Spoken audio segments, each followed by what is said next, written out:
Okay, the whole point about growing vegetables is that we're going to eat them, and today I want to show you how to cook a really quick risotto recipe using this butternut squash that I had sunning themselves on top of the shed.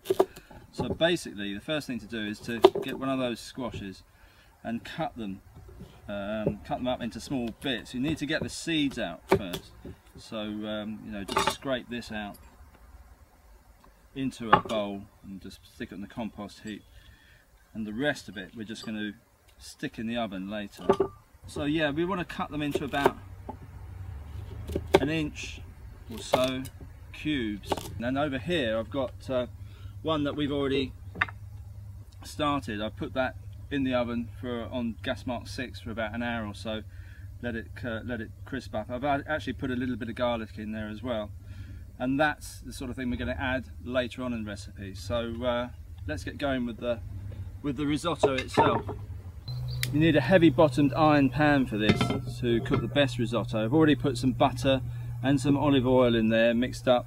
Chop some onions, just stick those in, and a little bit of garlic as well, which I've already got prepared here.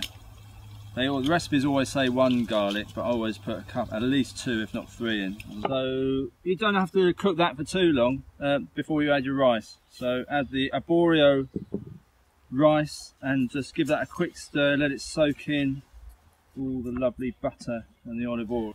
So given the rice a quick stir, don't let it cook for too long. I've got some stock warmed up. I'm just going to add that, and we're going to keep stirring. Now once the stock looks like it's sort of evaporating off, you can then add the next bit of stock. I always turn the heat up a little bit more just when that happens. The rice has been bubbling away for a bit, and in the meantime I've chopped up a bit of cheese, and we're going to add a small amount of butter. Some of the risotto recipes ask you to put a lot of butter in again, so I'm just going to put a little token of butter, and should put a little bit of wine in now. But the nature about cooking at the allotment is that you always forget something, and today I've forgotten both the wine and the cheese grater, annoyingly. But we can get away with the cheese because we just chop that up and we put that in, a bit of Parmesan cheese. It can go in there, that will melt. So this is now the pumpkin. The rice is beautiful. You don't want any more liquid in there, you don't want it to go any drier. So I'm going to turn the heat right down and then just add the pre-cooked pumpkin to that, or squash rather. Just give it a mix up, and that's it. Bob's your uncle. Quick, easy, delicious. You can do this with all sorts of squash, pumpkins.